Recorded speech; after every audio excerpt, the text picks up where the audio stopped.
سے کلمات حمد و ثنا کے بعد ہم اپنے موضوع کو شروع کرتے ہیں، جو ہے میت کی تجہیز اور تدفین۔ لیکن اس سے پہلے ایک انتہائی اہم مسئلہ کہ بوقت وفات جو لوگ میت کے پاس ہوں ان کی شرعی ذمہ داریاں کیا ہیں۔ تو آئیے ذرا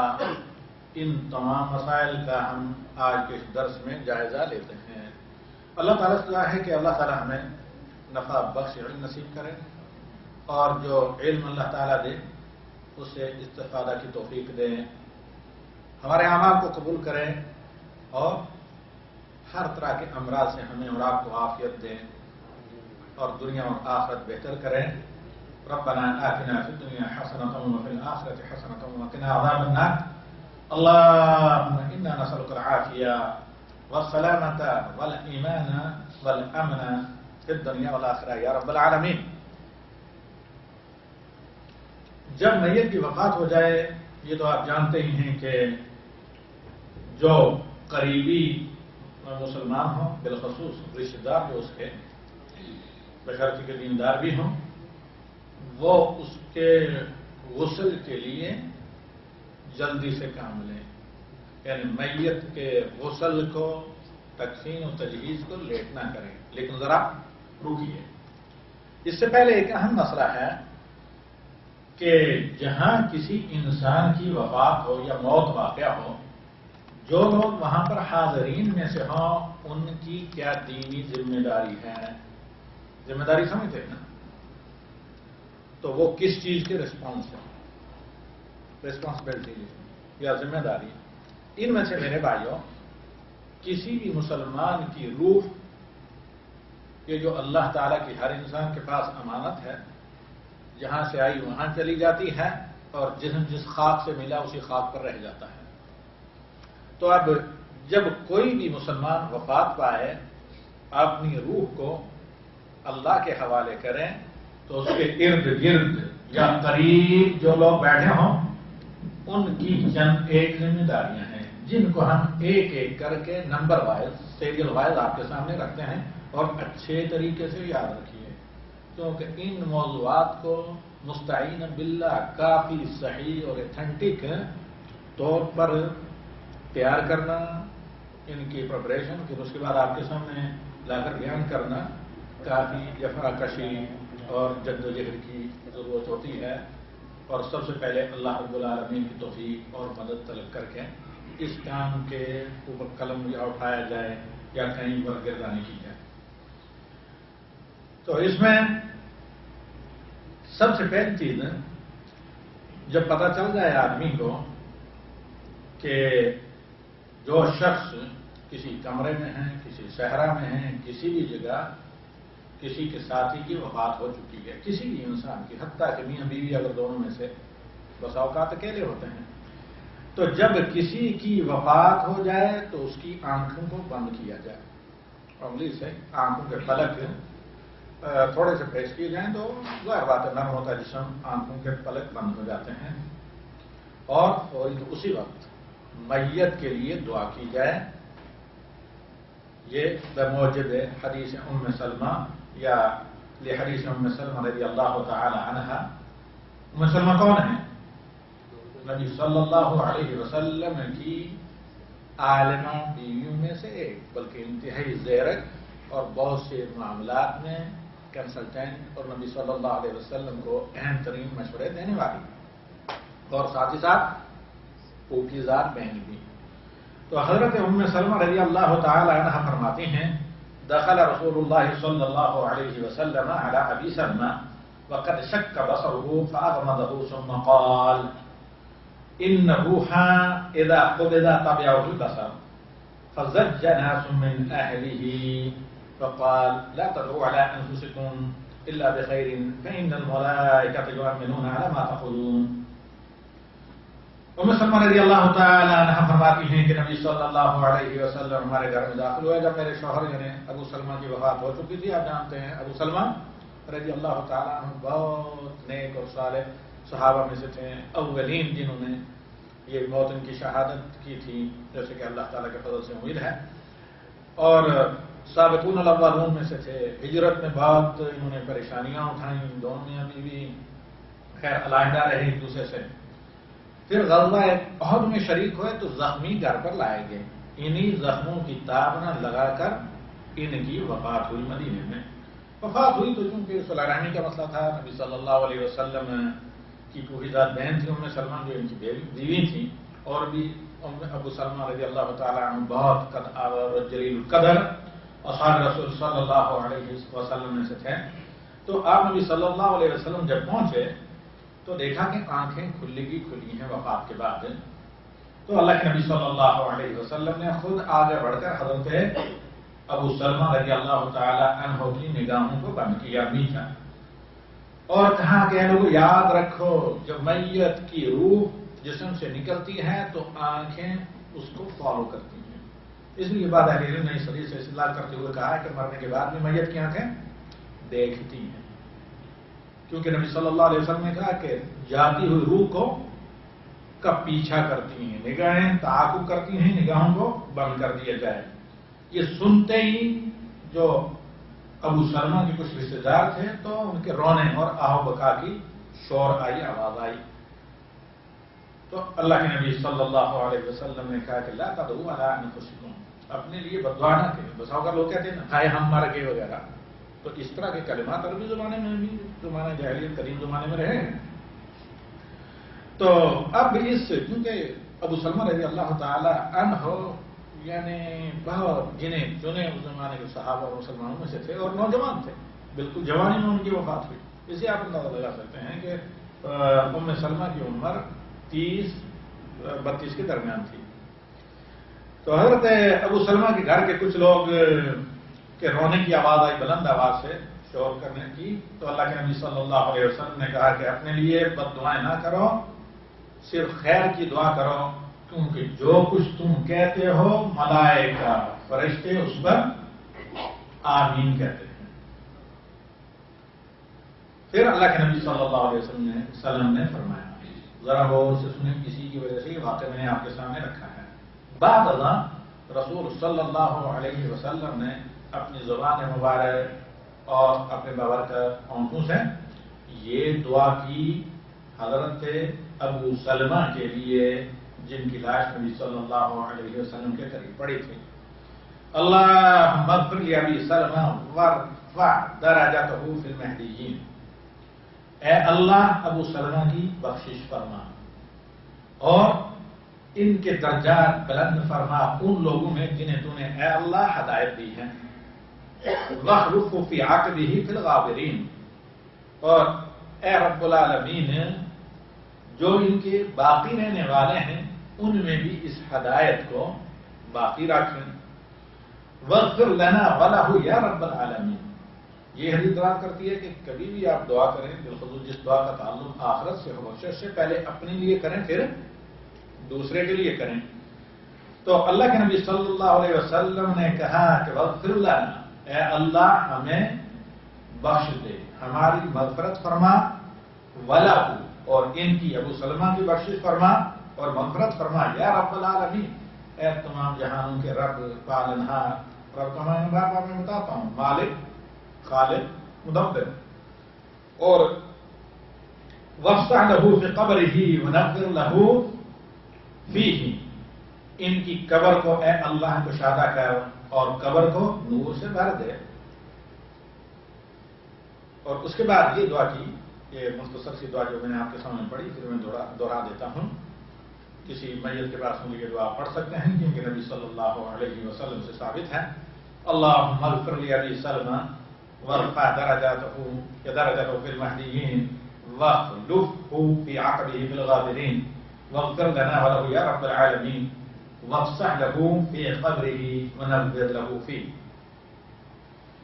اور اس کے بعد اللہ کے نبی صلی اللہ علیہ وسلم نے کہا کہ ان پر یعنی ان کو کور کر دیا جائے. اور یہاں پر دوسرا مسئلہ اس کے بعد جو میں آپ کو بتا رہا ہوں، پہلا مسئلہ کیا تھا کہ آنکھیں بند کی جائیں، دوسرا مسئلہ دعا کی جائے، تیسرا مسئلہ یہ کہ ایسے کسی کپڑے یا چادر سے کور کیا جائے، سطر کی جائے جو پورے جسم کو حاوی ہو، جو پورے جسم کے لیے کافی ہو، پیر سے لے کر سروں سمیت میت کو کپڑے میں ڈھانپ دیا جائے۔ اور دلیل اس کی حدیث عائشہ رضی اللہ تعالی عنہا فرماتی ہیں کہ ان رسول اللہ صلی اللہ علیہ وسلم حین توفی سجی ببردۃ حبرا، حبرا یمن میں خطے کے نام ہے جہاں سوتی کپڑے وغیرہ بنتے تھے۔ تو حضرت عائشہ رضی اللہ تعالی عنہا فرماتی ہیں کہ نبی صلی اللہ علیہ وسلم کی جب وفات ہوئی تو آپ کی میت کو یہ حبرا سے کی طرف منسوب، اس زمانے میں چادر تھی، جیسے برے صغیر میں بہت سے خطوں سے بننے والے چادر یا کپڑے ان کے نام سے مشہور ہوتے ہیں، فلاں چادریں وغیرہ۔ تو یہاں بھی یہ حبرا نام کی چادریں اس زمانے میں مشہور ہوتی تھیں۔ تو حضرت عائشہ رضی اللہ تعالیٰ عنہ فرماتی ہیں کہ بوقت وفات نبی صلی اللہ علیہ وسلم کی میت مبارک کو حبرا چادر سے کور کیا گیا، آپ نبی صلی اللہ علیہ وسلم کے پورے جسم کو۔ اور اس کے بعد والا یہ ان لوگوں کا جسم کور کیا جائے گا یا ان کو چادر یا بلینکٹ کسی چیز سے ڈھانکا جائے گا، یعنی ایسے لوگوں کی میت کو جو عام لوگ ہوں، جن کی عام طور پر وفات ہوئی ہو۔ لیکن اگر کسی شخص کی حالت احرام میں وفات ہوئی ہے تو اس کے جسم کو نہیں ڈھانکا جائے گا، بلکہ اسی طرح جس طرح احرام کے کپڑے ہیں ویسے ہی رہنے دیا جائے گا اور ویسے ہی دفن کیا جائے گا۔ دلیل حدیث جابر اور اس کے علاوہ دیگر کئی ایک احادیث، بلکہ یہاں پر حدیث جابر ہے جس کی میں نے مستقل شرح کر کے ایک کتاب اس پر شاعری ہو چکی ہے 1 سال پہلے، دلیل الحاج کے نام سے۔ تو حضرت جابر رضی اللہ تعالیٰ عنہ روایت کرتے ہیں کہ بینما رجل واقف بعرفہ اذ وقع عن راحلته فوقصته او قال فاقعسته، کہ ہم عرفہ میں تھے، میدان عرفہ میں 9 ذی الحجہ کو حجۃ الوداع کے موقع پر ایک آدمی اپنی اونٹ کی نیز سے گر پڑا، اپنی سواری سے، اونٹ ہو یا اونٹ نہیں اگر اپنی سواری سے زمین پر گر پڑا تو اونٹ نے آگے بڑھ کر اس کے سر کو چبا ڈالا۔ اونٹ آپ جانتے ہیں کہ بہت ہی کیا کینہ پرور جانور ہے۔ تو یہاں 2 الفاظ معنی ایک ہی ہے کہ ان کے سر کو توڑ دیا اونٹ نے۔ تو نبی صلی اللہ علیہ وسلم نے کہا اغسلوا بماء وسدر وکفنوه فی ثوبین، پانی کے ساتھ بیر کے پتے ملا کر انہیں غسل دو۔ بیر کے پتے ویسے بھی محکم ہوتے ہیں، اینٹی جو ہے بیکٹیریا وغیرہ، اور اس کے ساتھ ساتھ بدبو کو بھی ختم کرتے ہیں، اور ان کے اندر ایک قسم کی جھاگ اس طرح پیدا ہو جاتی ہے کہ جس سے چمڑا اچھے طریقے سے صاف ہو جاتا ہے، میل کچیل صاف ہو جاتی ہے، یعنی صابن جیسے یا صابن سے بہتر حالات میں کام کرتے ہیں۔ تو اللہ کے نبی صلی اللہ علیہ وسلم نے کہا کہ اس آدمی کو غسل تو دو، غسل دیا جائے جیسے میت کو دیا جاتا ہے، اور 2 کپڑوں میں اسے کفن دیا جائے، 2 کپڑے جو احرام کے 2 کپڑے ہوتے ہیں۔ اور ایک روایت میں ہے کہ فی ثوبی اللذین احرم فیہما، صرف انہی 2 کپڑوں چادر اور تہمت میں جو احرام کے 2 کپڑے ان کے ساتھ تھے۔ ولا تحنطوا، کسی قسم کی کوئی خوشبو نہ لگاؤ۔ اور ایک روایت میں لا تطیبوا ولا تخمروا راسہ ولا وجهه، نہ تو خوشبو لگاؤ اور نہ چہرے کو ڈانپنا، نہ چہرے پر کفن کا کوئی پلو وغیرہ ڈالنا، اور نہ سر پر، چہرہ اور سر کھلا رکھا جائے، اوپن رکھا جائے۔ فإنه يبعث يوم القيامة ملبيا،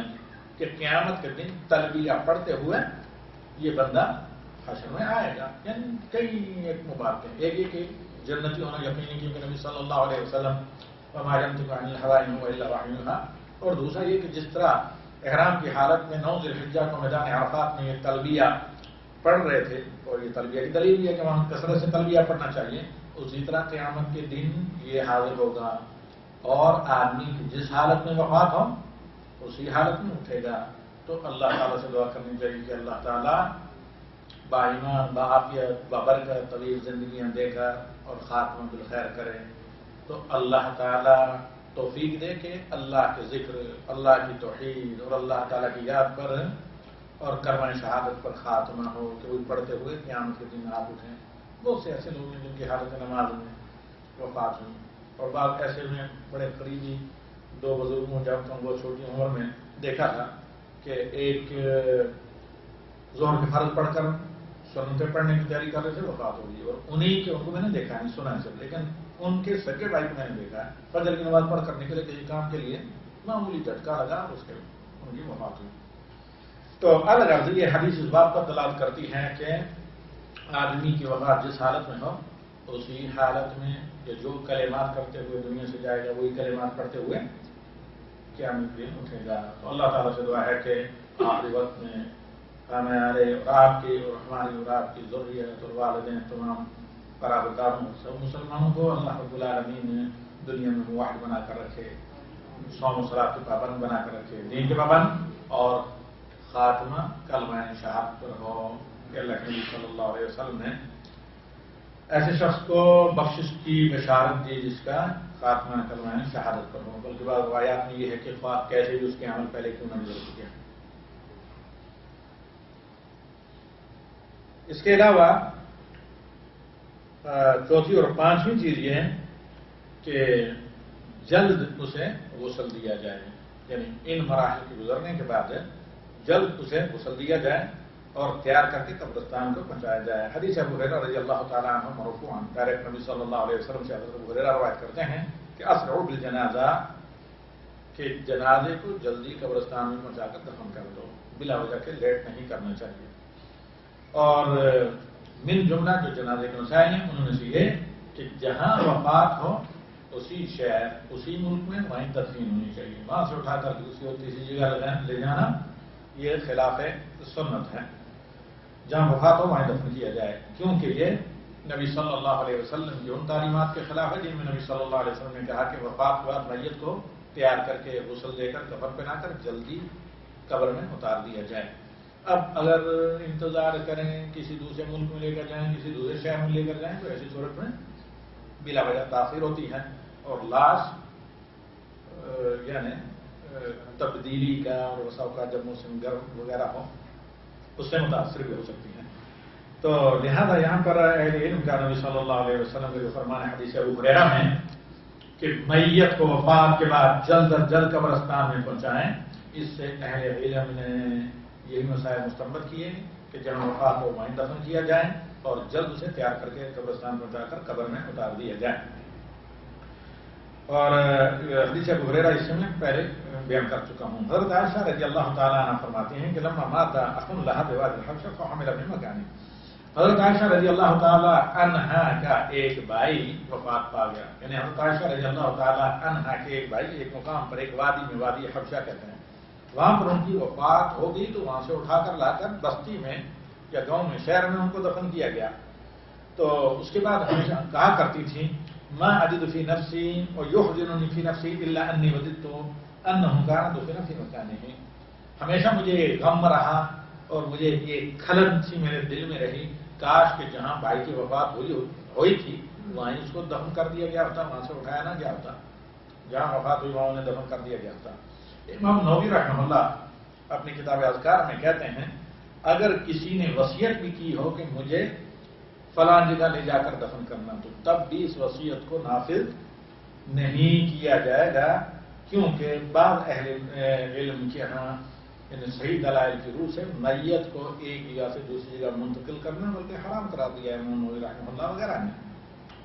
اور اکثر اہل علم نے یہ کہا ہے، لیکن صحیح ہے کہ جائز ہے، لیکن افضل و بہتر یہ ہے کہ جہاں وفات ہو میت کی وہیں اس کی تدفین کی جائے۔ اس کے بعد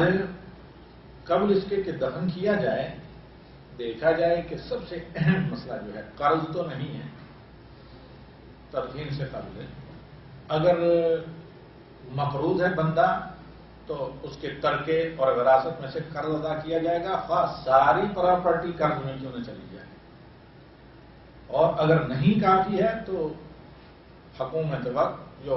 مسلم حکومت وقت ہے یا مسلم کوئی نہ کوئی سوسائٹی ہے بیت المال وغیرہ ان کو چاہیے کہ اس بندے کا قرض ادا کریں، اور اگر مسلمانوں میں سے کوئی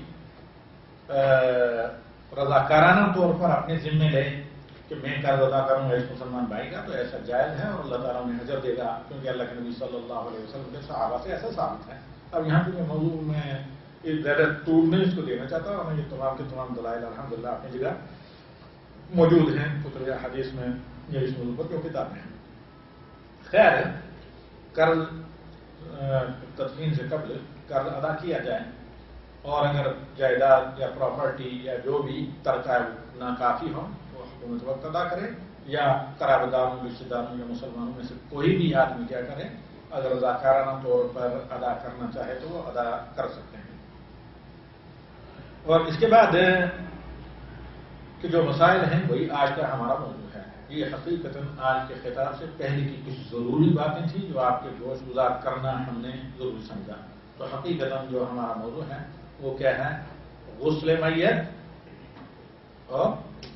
تکفین میت اور تدفین میت۔ نماز جنازہ اس سے پہلے میں آپ لوگوں کی خدمت پیش کر چکا ہوں۔ جہاں تک میت کے غسل کا تعلق ہے تو وفات کے بعد فوری طور پر غسل دینا فرض ہے، کیونکہ اللہ کے نبی صلی اللہ علیہ وسلم نے متعدد حدیثوں میں صحابہ کو حکم دیا کہ جب کسی کی وفات ہو جائے فوری طور پر اسے غسل دیں۔ نمبر 1، اللہ کے نبی صلی اللہ علیہ وسلم کا فرمان اس حاجی کے لیے جو حالت احرام میں تھا، اغسلوا بماء وسدر، اور غسل دینا واجب ہے، صرف شہداء کا مسئلہ ہوتا ہے کہ اسے پانی میں بیر کے پتے ملا کر غسل دو۔ یہاں پر امر وجوب اور فرضیت کے لیے ہے۔ اور اسی طریقے سے بعض دیگر احادیث۔ نمبر 2، اللہ کے نبی صلی اللہ علیہ وسلم کا فرمان اپنی بیٹی حضرت زینب رضی اللہ تعالی عنہا کے غسل کے لیے، اغسلنها ثلاثا وخمسا وسبعا واكثر من ذلك۔ ام عطیہ کو کہا، جو عورتوں کو غسل دیا کرتی تھی، کہ میری بچی وہ نبی صلی اللہ علیہ وسلم کا زینب کو 3 پانی سے گزاریں، 3 دفعہ غسل دیں یا 5 دفعہ یا 7 دفعہ یا اس سے بھی زیادہ ہے اگر ضرورت پڑے۔ بڑی طویل حدیث ہے اور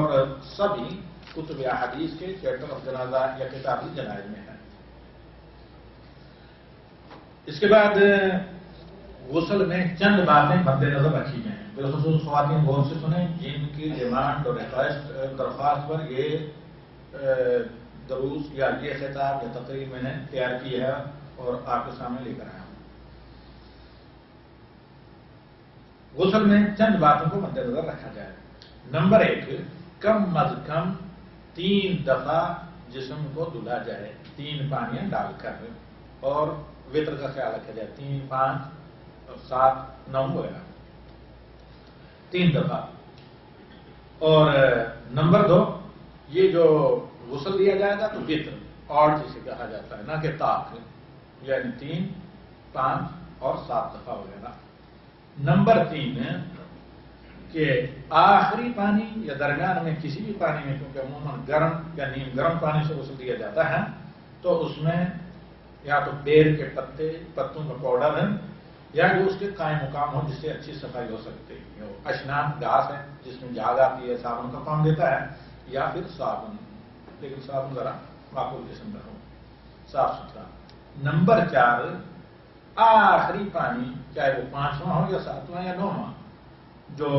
جس سے جسم کو دھلا جائے، میت کے جسم کو آخری پانی سے جب گزارا جائے تو اس میں خوشبو یا کافور ملایا جائے۔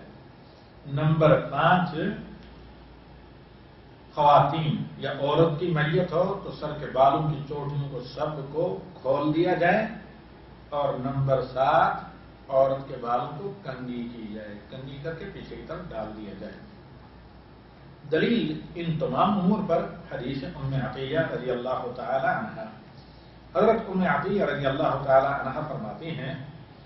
کہ اللہ کے نبی صلی اللہ علیہ وسلم جب ہم زینب کو غسل دے رہی تھی ہمارے پاس آئے اور فرمایا اغسلنها ثلاثا وخمسا، اور حدیث کے الفاظ سیغہ ہے کہ لفظ اس بات کی دلیل ہے کہ ایک سے زیادہ عورتیں غسل دے رہی تھیں، کیونکہ نبی صلی اللہ علیہ وسلم نے یہاں پر پلورل جمع کا لفظ استعمال کیا ہے خواتین کے لیے، اور یہ بھی اطلاع کر دیا کہ سب خواتین ہی غسل دے رہی تھیں۔ کہتے ہیں اغسلنها ثلاثا وخمسا وسبعا، اسے 3 دفعہ غسل دیں یا 5 دفعہ یا 7 دفعہ یا اس سے زیادہ اگر تمہیں ضرورت محسوس ہو۔ ام عطیہ کہتی ہیں قلت وطر یا رسول اللہ، کیا آڈ وطر یعنی 3، 5؟ قال نعم، نبی صلی اللہ علیہ وسلم نے کہا کہ ہاں، وطر دفعہ یعنی وطر غسل دیے جائیں۔ وجعلنا فی الآخرہ کافورا وشیء من کافور، کہا کہ آخری پانی میں کافور ملا لیں یا کافور، تھوڑا بہت کافور۔ اس کے بعد کہا کہ فائدہ فرغتن فآذنی، جب غسل سے فارغ ہو جائیں تو مجھے اطلاع دیں۔ نبی صلی اللہ علیہ وسلم نے کہا کہ جب غسل دے چکے ہیں زینب کو بیٹی کو تو مجھے متنبع کریں، مجھے خبر دیں۔ فلما فرغنا آذناہ، جب ہم فارغ ہو گئیں تو ہم نے نبی صلی اللہ علیہ وسلم کو بتایا۔ فألقى إلينا حقوه، تو اپنی تہمت جو ازار نبی صلی اللہ علیہ وسلم استعمال کرتے تھے وہ دور سے ہماری طرف پھینکا۔ فقال اشرنیہا، کہا کہ حضرت زینب کے جسم کے ساتھ اسے لپیٹ لیا جائے کفن کے اندر۔ یہ نبی صلی اللہ علیہ وسلم کے ساتھ خاص ہے، کیونکہ آپ نبی صلی اللہ علیہ وسلم ہی کی برکت ثابت ہے اور آپ کے بعد یعنی انبیاء کے علاوہ کسی اور بھی نہیں، تو یہ تبرکن اللہ کے نبی صلی اللہ علیہ وسلم نے ایسا کیا۔ پھر عطیہ کہتی ہیں کہ وہ مشتناہا ثلاثۃ قرون، ہم نے کنگھی کر کے بالوں کو 3 چوٹیاں حضرت زینب کے بالوں کو کی، اور ایک روایت میں ہے کہ نقل نہ ہو، ہم نے ساری چوٹیوں کو کھولا، کھولنے کے بعد کنگھی کی اور پھر اسے انہیں دھلا اور پھر 3 چوٹیاں بنا کر میت کے پچھلی طرف ڈال دیں، یعنی 3 حصوں میں کر کے۔ اور 3 حصے کیسے کیے گئے؟ سامنے کی دونوں جو لٹیں تھے، ایک ادھر کی ادھر کی 2، اور سامنے کے بالوں کی اور دونوں طرف کی، یعنی سر کے بال 3 حصوں میں تقسیم کیے اور 3 چوٹیاں کر کے، ایک سامنے کا جو حصہ یہ ایک جگہ، اس طرف کا اور پیچھے کا بائیں طرف کا علیحدہ، پھر یہ 3 چوٹیاں بنا کر ہم نے ان کی پیٹھ کے پیچھے ڈال دی۔ پھر آگے فرماتی ہیں وقال لنا ابدأنا بمیامنہا، نبی صلی اللہ علیہ وسلم نے کہا کہ غسل دینا شروع کرو میت کو، یعنی زینب کو، تو دائیں طرف سے شروع کرو، پہلے دائیں کندھے پر، دائیں ہاتھ پر اس طریقے سے ڈالو، یا دائیں بالوں کو پہلے ملو،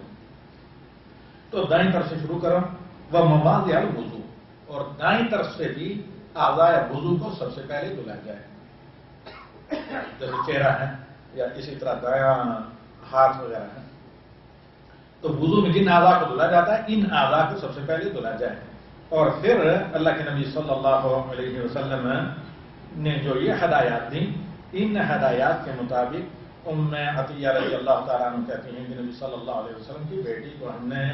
غسل دیا۔ نمبر 10 کہ غسل دیتے وقت چاہے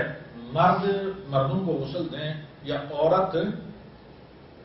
عورتوں کو غسل دیں، یا کوئی عورت اپنے شوہر کو غسل دے رہی ہو یا کوئی شوہر اپنی بیوی کو غسل دے رہا ہو، یہ مسائل آ رہے ہیں۔ تو غسل دیتے وقت کیا کرنا چاہیے کہ اپنے ہاتھ کے ساتھ کوئی یا تو سوتی گلاؤز نما کوئی چیز رہنی چاہیے، یا کوئی کپڑے کا ٹکڑا جس کو خرقہ کہتے ہیں، کوئی کپڑے کا ٹکڑا ہاتھ کے ساتھ رکھ کر اس کو جسم کو ملنا چاہیے، ڈائریکٹ جسم کے ساتھ اپنے ہاتھ نہیں لگانا چاہیے۔ تو اس کی دلیل آگے ہم آپ کے سامنے رکھ رہے ہیں، کیونکہ صحابہ نے نبی صلی اللہ علیہ وسلم کی وفات کے وقت روایت کیا کئی میں واللہ ما ندری، یہ حدیث عائشہ رضی اللہ تعالی عنہ ہے کہ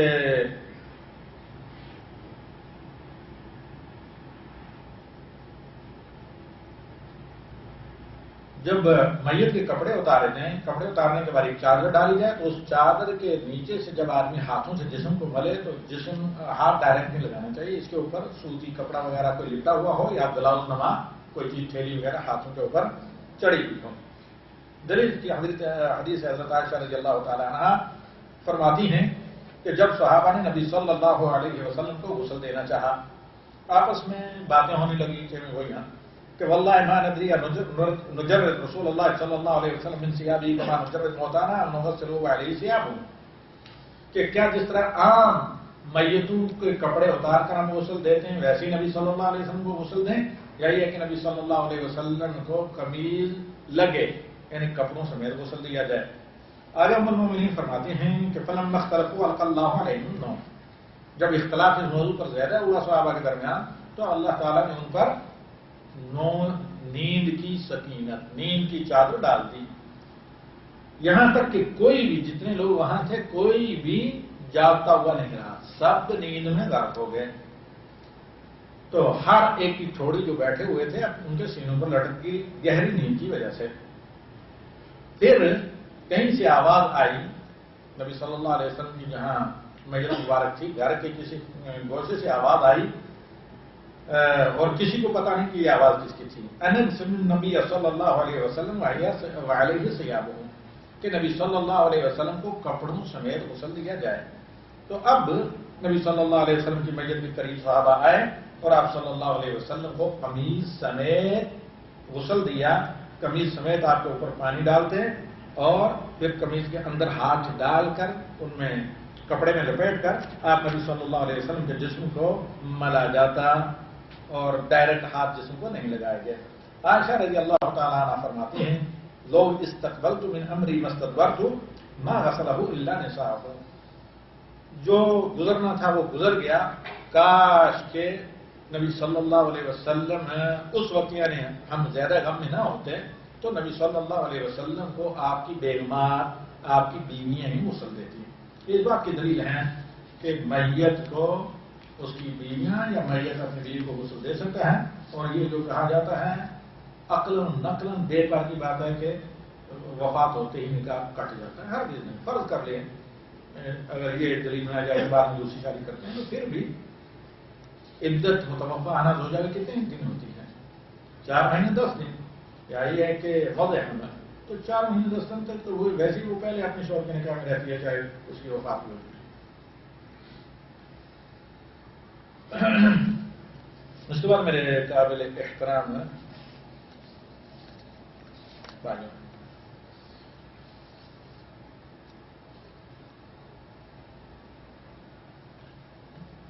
11 نمبر اور جسم کو جو میت کے کو ستر کرنے کا یا پردہ کرنے کا حکم دیا گیا ہے، اور یہ کہ کوئی گلاؤز وغیرہ اس طرح کا یعنی سوتی کپڑا وغیرہ ہاتھ پہ لگا کر جسم کو دھلا جائے تاکہ میت کی عورت یا میت کے ستر پر کوئی مطلع نہ ہو، اور اسی طرح مرد کا جو عورت کا حصہ ہے ناف سے لے کر گھٹنے کے نیچے تک وہاں کسی کے ڈائریکٹ ہاتھ وغیرہ نہ لگیں، صحیح قول کی روح سے، واللہ اعلم بالصواب۔ اور اللہ کے نبی صلی اللہ علیہ وسلم فرماتے ہیں کہ ما بین السرۃ والرکبۃ عورہ، کہ اس سے ناف سمیت اور گھٹنے سمیت یہ مرد کی عورت کا حصہ ہے، لہذا کسی مرد کے لیے جائز نہیں ہے کہ اپنی بیوی کے علاوہ کہیں اور یہ ایریا کھلا رکھے، گھٹنا۔ اور آج کل یہ بات لوگ جو ہے چھوٹے چھوٹے نیکر لگا کر بازاروں میں گھومتے ہیں، کل میں نے بلکہ گورنمنٹ کے ادارے میں ایک آدمی کو دیکھا ہے کہ گھٹنے کے آدھی رام اس کے ننگے وغیرہ ہیں، تو یہ گناہ ہے اور اللہ کے نبی صلی اللہ علیہ وسلم کی دینی تعلیمات کے خلاف ہے۔ مرد کو کسی بھی حالت میں اپنے گھٹنوں سے لے کر ناف تک کا ایریا سوائے اپنے بیڈ روم کے یا شریک حیات کے علاوہ کوئی نہ ہو، ننگا نہیں کرنا چاہیے، اور اللہ تعالیٰ سب کی کوتاہی کو معاف کرے، حتیٰ کہ عام دیگر لوگ کے سامنے بھی اتنا ننگا نہیں رکھنا چاہیے۔ اور دوسری ایک حدیث میں اللہ کے نبی صلی اللہ علیہ وسلم فرماتے ہیں فخر ہو رہا کہ انسان کی ران جو ہے یہ سب سے ستر اور پردے کی چیز ہے۔ جہاں تک مسلمان عورت کا تعلق ہے تو یہ پوری کوئی اس میں شک نہیں کہ عورت ہے دوسری عورتوں کے لیے سوائے زینت کے مقامات سر وغیرہ، اور اسی طرح خواتین کے لیے جائز نہیں محرم کی طرح کہ کسی دوسری خاتون کے جو مستور علاقے ہیں سطح کا ایریا انہیں دیکھیں، الا یہ کہ یعنی بعض اضطراری یا ضرورت کی حالات جو ہیں وہ علیحدہ ہیں، کہ اللہ رب العالمین قرآن کریم میں کہتا ہے وَلَا يُبْدِينَ زِينَتَهُنَّ إِلَّا مَا ظَهَرَ مِنْهَا، کہ صرف ظاہری زینت کے علاوہ مسلمان عورتیں اپنی زینت کو کہیں ظاہر نہ کریں، وَلَيَضْرِبْنَ بِخُمُرِهِنَّ عَلَى جُيُوبِهِنَّ، تو صرف برقعے سے کام نہیں چلتا ہے یا عبایا سے، بلکہ یہاں دیکھیں بہت یہ پرانی آیات اعجاز قرآنی ہے جس میں اللہ رب العالمین کہتا ہے کہ وَلْيَضْرِبْنَ بِخُمُرِهِنَّ عَلَى جُيُوبِهِنَّ، کہ اپنے دوپٹوں اپنے چادروں کو اپنے سینوں پر ڈال دیں، اور چاہے کسی بھی قسم کا برقع یا عبایا کیوں نہ پہن لیا جائے جب تک چادر یا دوپٹہ خواتین اپنے سینے پر نہ ڈالیں جب تک پردہ صحیح نہیں ہوتا،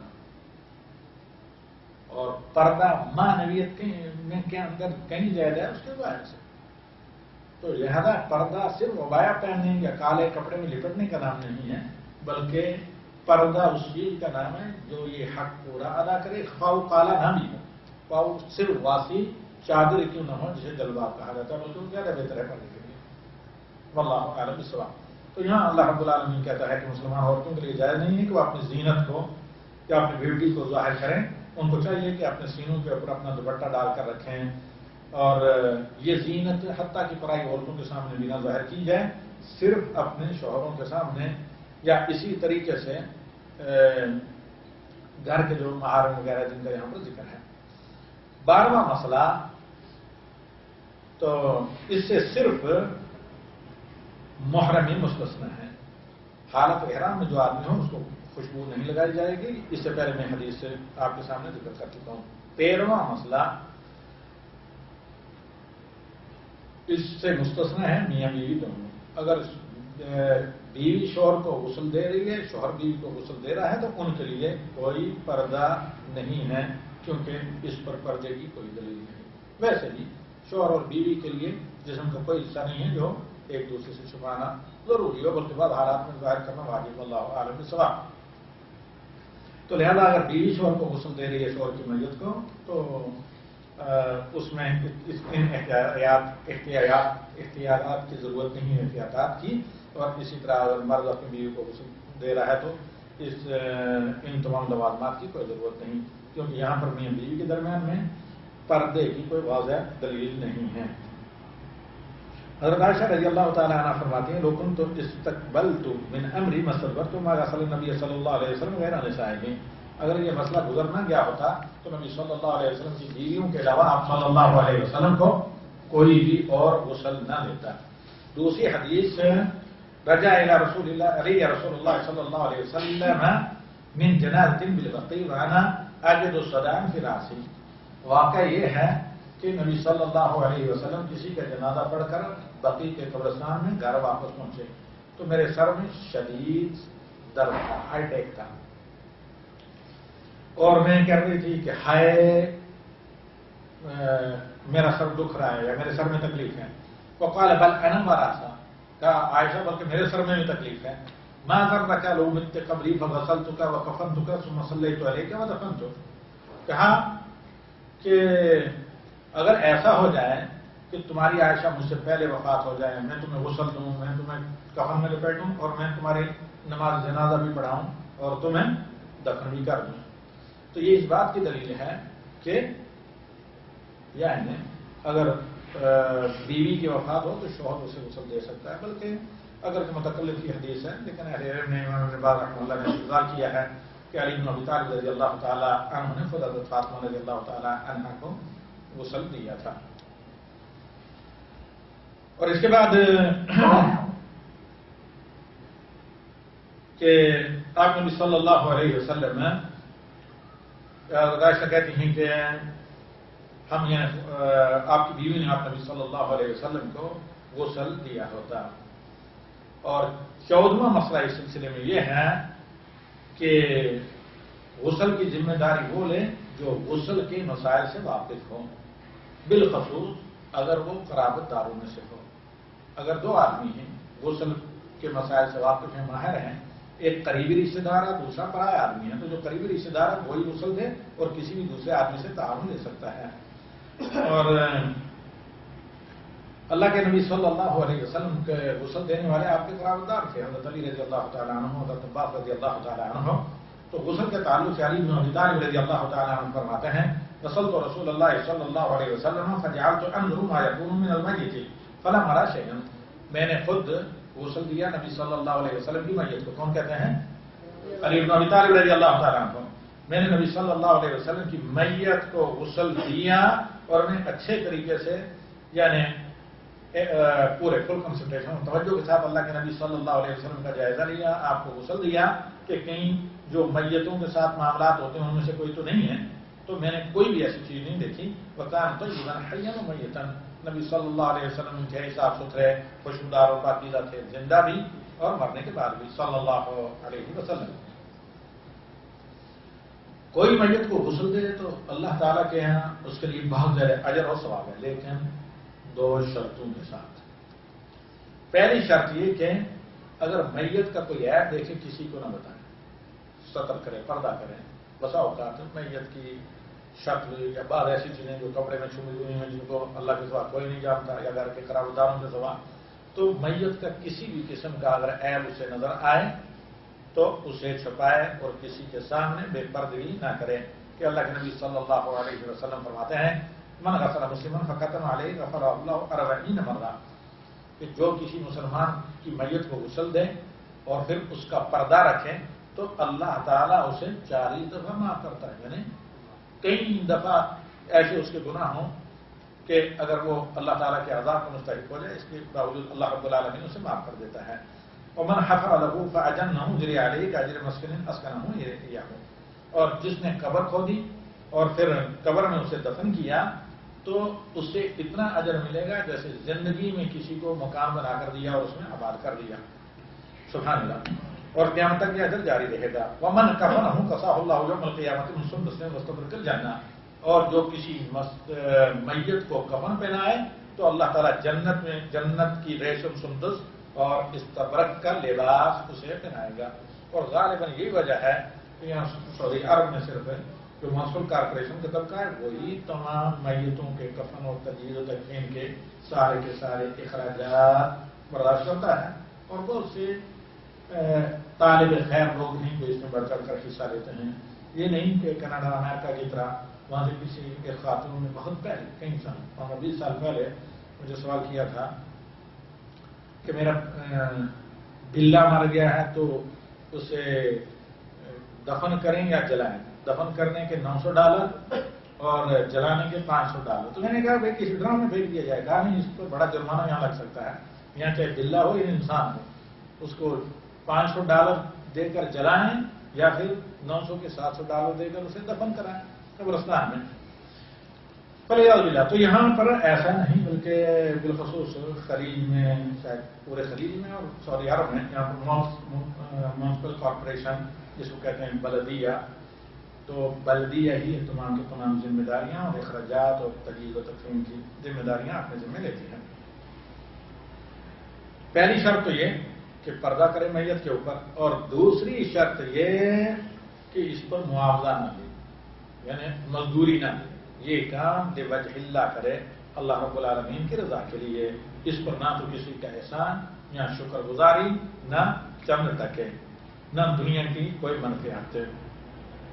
کیونکہ اللہ رب العالمین عبادات میں سے انہیں کو قبول کرتا ہے جو خالص لوجہ اللہ ہے. اور اس پر کتاب و سنت کی بے شمار دلیل ہیں. ہم صرف 2 دلیلیں یہاں پر ذکر کرتے ہیں. پہلی، اللہ رب العالمین کا فرمان قل انما انا بشر مثلکم یوحی الی انما الہکم الہ واحد. اے نبی آپ کہہ دیں کہ میں تمہاری طرح ایک انسان ہوں،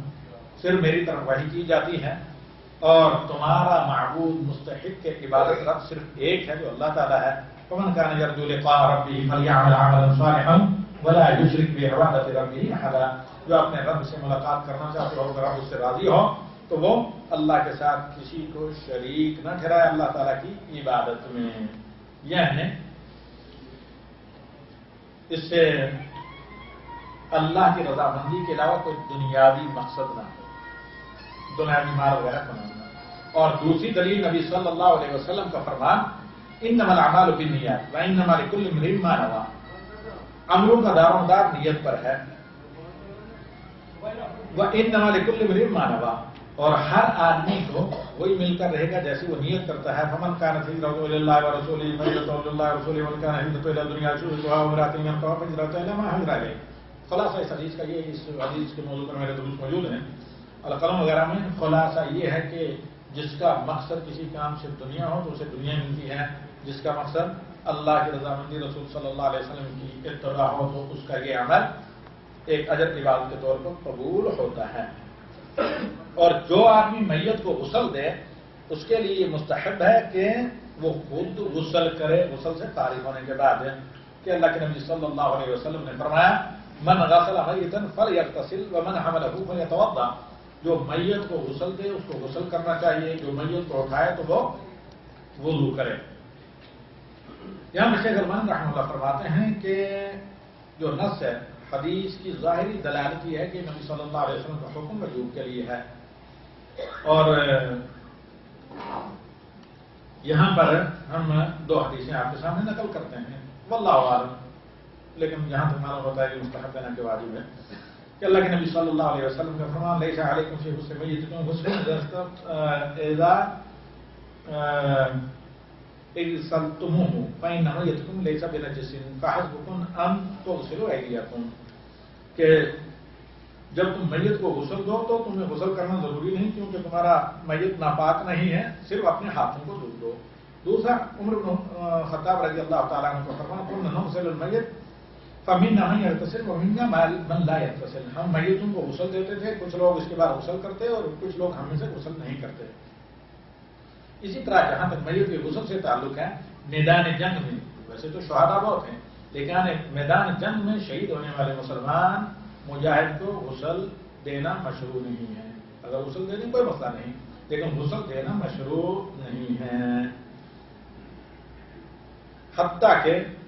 اگر اتفاقی طور پر وہ جنوبی بھی کیوں نہ ہو۔ اور اس کی کئی احادیث ہیں۔ پہلی جابر رضی اللہ تعالیٰ عنہ کی حدیث کہ اذکروا فی دماءہم یعنی یوم احد، کہ احد کے جو شہداء تھے ان کے بارے میں کہا کہ انہیں خون سمیت دفن کیا جائے، اور کسی کو 70 جو لوگ تھے کسی کو غسل نہیں دیا گیا۔ اور ایک روایت میں ہے کہ فقال انا شہید علی ہؤلاء لبوهم فی دمائهم فانهم ليس جریح یجرؤ فی اللہ الا جاء رجل یوم القیامۃ یدمی لون دم وریح ریح المسک، کہ اللہ کے نبی صلی اللہ علیہ وسلم نے فرمایا کہ میں ان لوگوں کے حق میں گواہ ہوں، ان کو ان کے خون میں لپیٹ دو، کیونکہ ان میں سے کوئی بھی ایسا زخمی نہیں جو اللہ کے راستے میں زخمی ہوا ہو، قیامت کے دن ضرور اس حالت میں آئے گا کہ جسم سے زخم خون پھینک رہا ہوگا، خون کا رنگ تو سرخ ہوگا خون کی طرح، لیکن اس کی خوشبو مسک اور کستوری سے بھی بہتر ہوگی، یعنی سب سے قیمتی خوشبو سے بھی بہتر ہوگی۔ ایک روایت میں ہے کہ تغسلوهم فإن كل جرح يفوح مسكا يوم القيامة ولم يصل عليهم، اور ایک روایت میں ہے کہ لا تغسلوا، ان کو غسل نہ دو، فإن كل جرح يفوح مسكا يوم القيامة، کہ ہر زخم قیامت کے دن خوشبو پھینک رہا ہوگا۔ ولم يصل عليهم، اور نبی صلی اللہ علیہ وسلم نے احد میں شہید ہونے والوں کی کسی کی بھی نماز جنازہ نہیں پڑھی۔ اور ابو برزہ رضی اللہ تعالی عنہ کی حدیث ہے، نبی صلی اللہ علیہ وسلم كان في مغزى له فأعطاه الله عليه فقال لأصحابه هل تفقدون من أحد، نبی صلی اللہ علیہ وسلم میدان احد میں تھے، کہا کوئی کسی کو مس تو نہیں تم کر رہے ہو؟ قالوا نعم فلان وفلان وفلانا، کہ ہاں فلاں فلاں یا رسول اللہ نہیں، یعنی کام آگے میدان جنگ میں، میدان احد میں۔ پھر نبی صلی اللہ علیہ وسلم نے کہا هل تفقدون من أحد، پھر کہا کہ کیا تمہیں کوئی گم نہیں نظر آ رہا ہے، کسی کو مس تو نہیں کر رہے؟ قال لا، قال لکنی افقد جلبیبا، لیکن مجھے جلبیب نظر نہیں آ رہے۔ فاطلبوه، جلبیب کی لاش کو تلاش کرو۔ فطلب فی القتلى فوجدوا الى جنب سبعة قتلهم، تو حضرت جلبیب کو تلاش کیا گیا تو 7 لاشوں کے قریب حضرت جلبیب کی لاش ملی۔ تو اللہ کے نبی صلی اللہ علیہ وسلم نے کہا کہ قتلهم ثم قتلوا فاطلبوا فطلب في القتلى فوجدوا الى جنب السبعة، کہ جب تلاش کیا گیا حضرت جلبیب کو تو حضرت جلبیب 7 لاشوں کے درمیان میں ملے۔ قتلهم ثم قتلوه،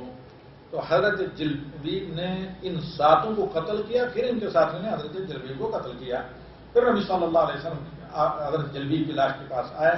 لاش کے پاس کھڑے ہو کر ان الفاظ میں اللہ کے نبی صلی اللہ علیہ وسلم نے خراج تحسین پیش کیا، قتل 7 ثم قتلوه هذه مني وانا منهم، 7 کو اس نے مارا پھر یہ قتل کیے گئے، جلبیب میرا حصہ ہیں اور میں ان کا حصہ ہوں۔ 3 دفعہ بلکہ یا 2 دفعہ اللہ کے نبی صلی اللہ علیہ وسلم نے کہا۔ پھر اپنے دونوں بازوں میں حضرت جلبیب کی لاش کو اللہ کے نبی صلی اللہ علیہ وسلم نے اٹھایا اپنے بازوں کو پھیلا کر، اور کہا کہ فوضعه على صاعديه، اپنے بازوں میں صلی اللہ علیہ وسلم نے ایسے پھیلائے اور کہا کہ تم لوگ اٹھا کر جلبیب کی لاش کو میرے بازوں پر رکھ دو۔ ليس له سرير الا صاعد النبي صلی اللہ علیہ وسلم، کہ انہیں تابوت بھی نصیب ہوا یا چارپائی یا وہ جس کو کہتے ہیں کفن بھی نصیب ہوا، تو نبی صلی اللہ علیہ وسلم کے دونوں بازوں۔ پھر نبی صلی اللہ علیہ وسلم، پھر راوی فرماتے ہیں کہ ان کے لیے قبر کھودی گئی اور نبی صلی اللہ علیہ وسلم نے خود اپنے بازوں سے اپنے ہاتھ سے قبر میں اتارا، اور یہاں پر غسل کا کہیں ذکر نہیں۔ ویسے جیسے خون میں ڈوبے ہوئے تھے حضرت جلبیب، ویسے نبی صلی اللہ علیہ وسلم نے خون اور کپڑوں سمیت بلا غسل کے بلا کفن کے قبر میں اتار دیا۔ تیسری حدیث جو صحیح عبداللہ ابن زبیر سے قصہ احد میں اور حنظلہ بن ابی عامر کی شہادت کہ اللہ کے نبی صلی اللہ علیہ وسلم نے فرمایا ان صاحبکم تغسل الملائکہ فصلوا صاحبتہم، کہ تمہارے دوست کو حضرت حنظلہ کو فرشتے غسل دیں گے تو کیا ان کی بیوی سے دریافت کرو ان کے بارے میں. تو حضرت حنظلہ کی بیوی نے کہا خیرہ جاوا ہوا جنوب، کہ میرے شوہر پر غسل فرض تھا، جنبی تھے، اسی حالت میں جب ندا آئی میدان احد میں نکلنے کے لیے تو نکل پڑے